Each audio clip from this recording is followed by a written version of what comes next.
Call to order our Newcastle County Council Executive Committee meeting Tuesday, April 8, 2014, 4:45 p.m. With us today, council members Hollins, Patrick, Sheldon, Tackett, Cartier,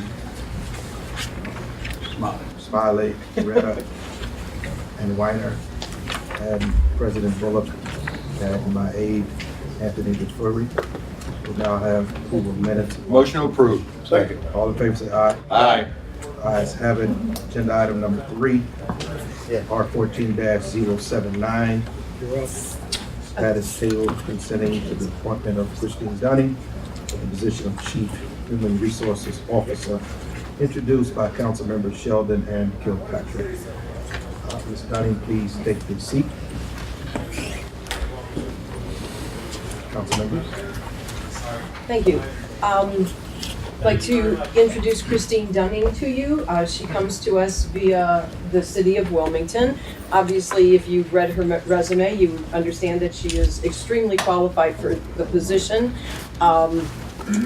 She was the commanding officer, captain in Human Resources Division from 2011 to 2012. Has a master's degree in Human Resources Management from Wilmington University. So if she would, just give us a little introduction, and she's actually been on the job for a while, has made some impressive changes within the county. I think that we're always looking to move forward rather than backward, and understand that some things are status quo and probably shouldn't continue to be. Thank you. Ms. Dunning. Well, thank you for providing me here with a few minutes. Just to sort of let you know, when I came in, I wanted to see what kind of future trends that we should be going towards with human resource management. And in particular, it's funny and ironic how you mentioned the Cadillac tax. We were actually discussing that in our benefits committee today. We're going to have our consultant work on the financials and the report, so we will be able to do a presentation for the council. One thing I think which is really critical is increasing your applicant pool, especially among diverse populations. As you know, the county exec has his workforce diversity plan, and at this point, we've basically taken some of the traditional ways that the county has gone out and recruit, and now have tweaked it and have actually added additional requirements. Each department has responsible for coming up with their diversity plan. Not only that, we are looking at each individual position, and because, for example, the way you would recruit maybe for an architect would be different from a mechanic, what kind of segments and populations that you need to reach out there. That is one critical piece, because the only way sometimes is you can bring diversity, and I mean qualified diverse folks, into it is through the recruitment phase, the incoming phase when employees come into your department. Other things, I mean, definitely healthcare benefits is critical, looking at your pension plans. I can say, at least from coming into the city and then coming into the county, I think I feel a little bit more comfortable the way you guys have handled your pensions. But seems to be a little bit more on solid ground. Right, and some of the other things we had this spring, and I would like to repeat it, maybe possibly even for the fall, we had a recruitment fair. I don't know if anyone had attended, but we had over 625 people's emails we were able to generate. Certain positions, when I talked to the chair of Trinity, I know that he has so far received 173 applications. Now, it will take time to go through those applications, and some of the things that we're changing now, instead of having it one person that goes through and individually looks at all those applications, we're taking the team approach. We have 2 or 3 people sit in the room, go through to see who is qualified, who isn't qualified, and then proceed on. Testing procedures too is another key point, because certain positions in the county would require hands-on. So instead of we've changed some things, instead of taking a written exam, for example, your painters or mechanics, you're going to do more of a performance test. Because to me, that's a little bit more job specific. So this is some of the things that we're looking at and we're doing an evaluation on.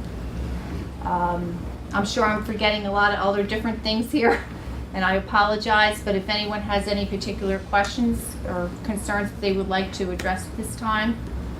Before we have questions and comments, joining us are Councilmember Street and Bell for the record. Council, you have any comments or questions for Ms. Dunn? Councilmember Hollins, Councilmember Swain. I just want to welcome you to Newcastle County government. We've known each other for a number of years. I've called you a lot of different things, lieutenant, captain, chief. I will try to remember that when you're general manager, I won't call you chief.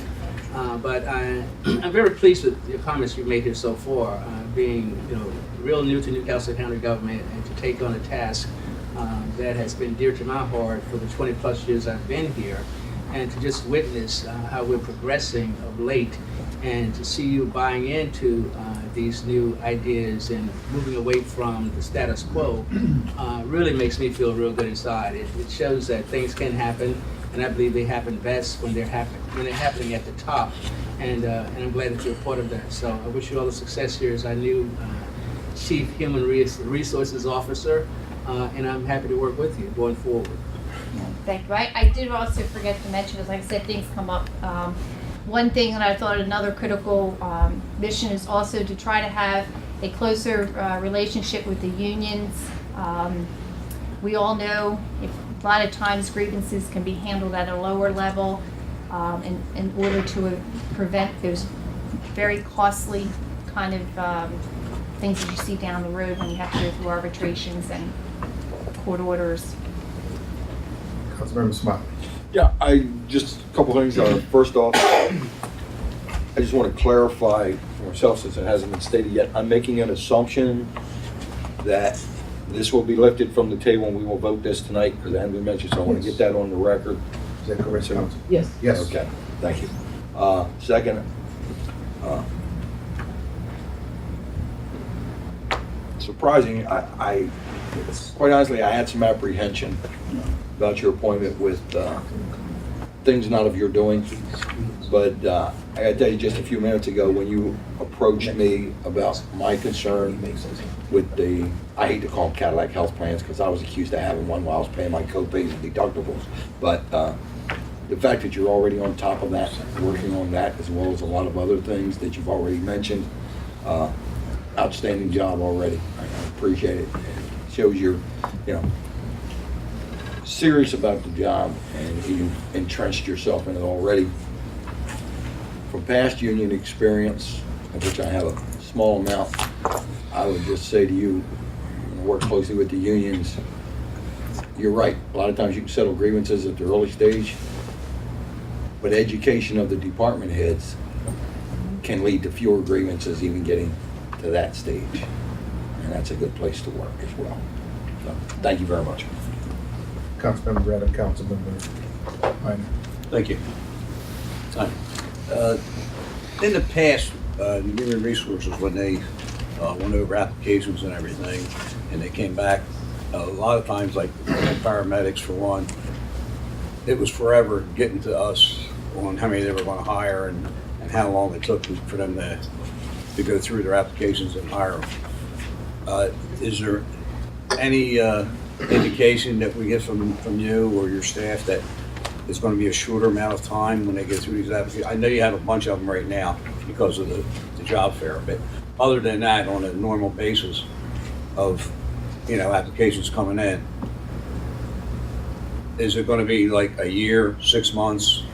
How long do you proceed with that? I'm trying to keep it down to 2 to 3 month turnaround, only because of the fact that you can lose some good qualified candidates if you sit and you let things linger out there for a while. I agree. Now, the paramedics and the police, they are what we consider continuous postings throughout the year. Right. We're also looking at some other positions, talking to community services. Certain positions have very high turnover rates, so So this is the ones like the librarians, part-time librarians, is something where you might have to go to a continuous posting, depending on what, with the position. Well, if it's 2 or 3 months, that's, that's real fast compared to what it used to be. And the other thing which is important too is looking at your injuries and your folks that you have that might not be able to do the job, but by merit, we are trying to move them into another position too. And we've done that with a couple of them too, because by code, you know. Thank you. Councilmember Wyder, Councilmember Kilpatrick. Thank you.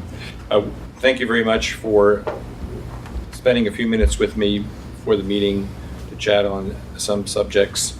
It's refreshing to see your broad knowledge of the issues concerning human resources.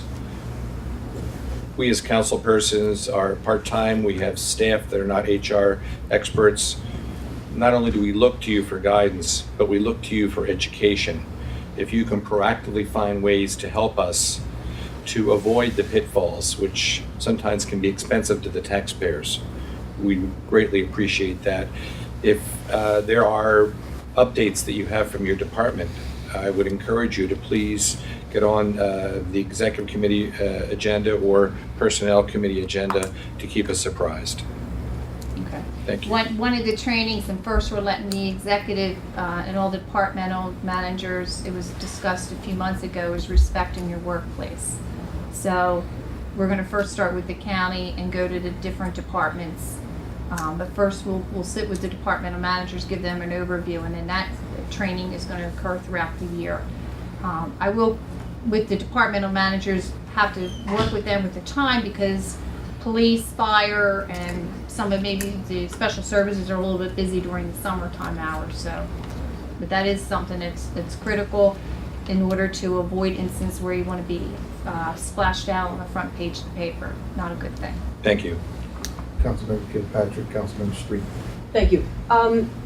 Just one of the things that I know is of concern to this council is the number of vacant positions that we've had, that we've funded over the years, and they have not been filled.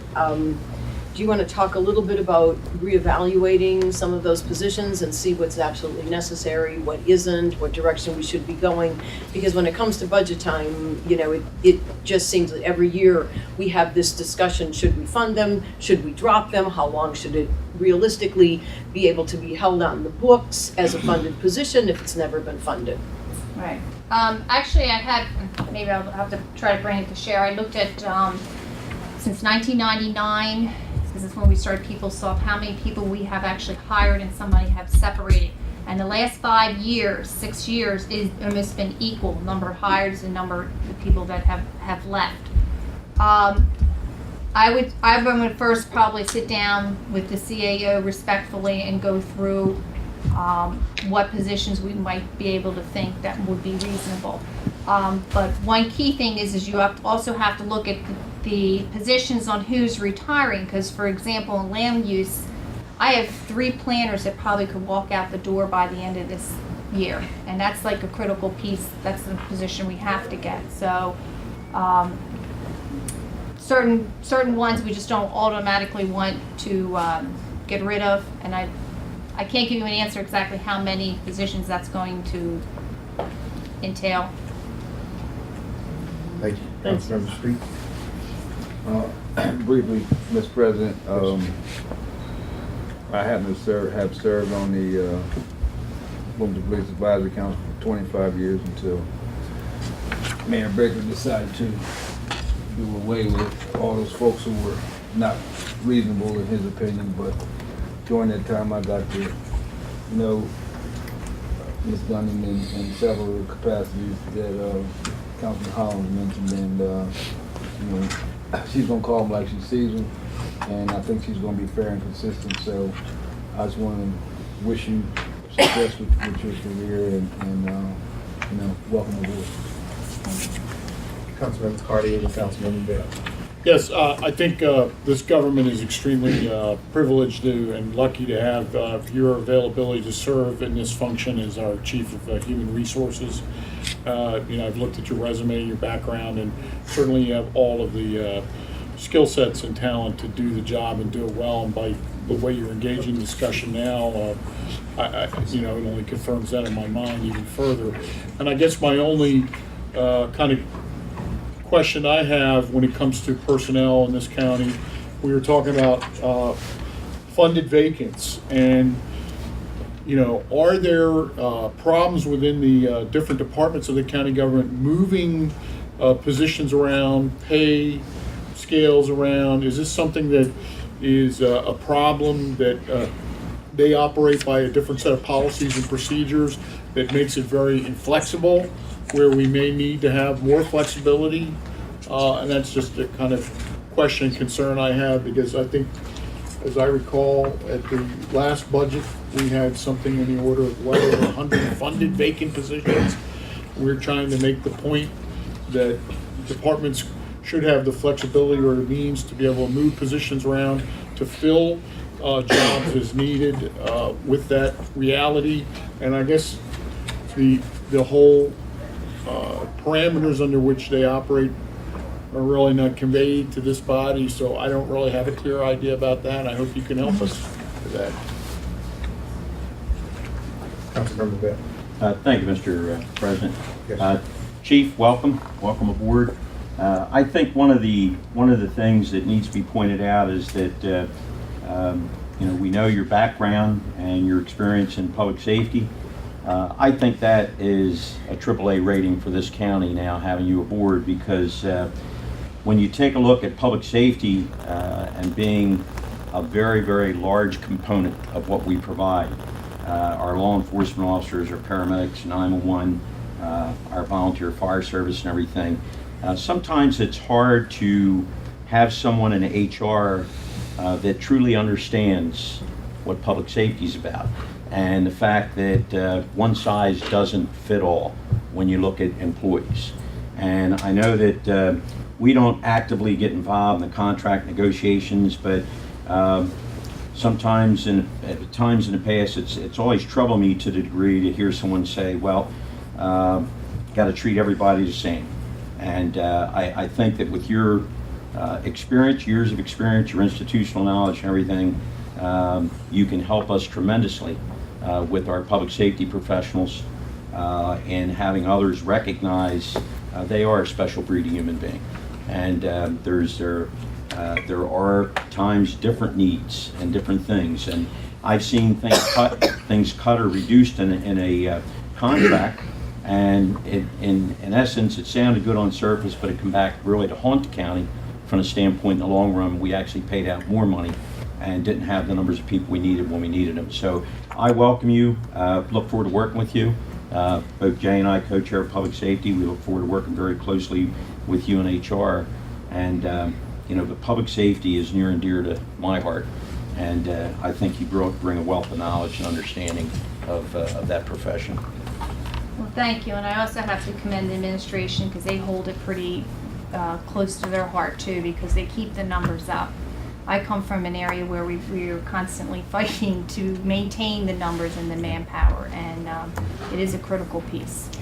And just a point of interest is that you're looking at a council that has been extremely supportive and to the point of almost mandating that we have continuous police academies and that we keep our numbers up. So the folks that are here have worked diligently in concert with the administration when it comes to our numbers in policing.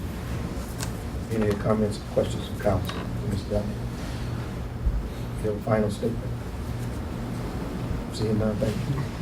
I would just appreciate and thank you for your time. Thank you and welcome. Thank you very much. Thank you very much. R14-088, reappointing Dolores McLam to the Newcastle County Diversity Commission. This is a reappointment, no interview required unless Mr. Smiley has something. No, I would just say, as you said, this is a reappointment, and although as of late I've not been able to attend as many of the Diversity Commission meetings as I would have liked, I have over the last 2 years in her term, been present, and I believe she continues to be an asset to the commission. Thank you. Look to her reappointment. Thank you. Any other comments around what Councilman Smiley said? Seeing none, we'll move Agenda item number 5, ordinance 14-020 will remain tabled. Yes, Mr. President, thank you. Yes, thank you. As we spoke, I want to have an opportunity to speak with the county executive directly before I move forward. Thank you. Anything on the public comment? Motion to adjourn. All in favor? All right. Well, good.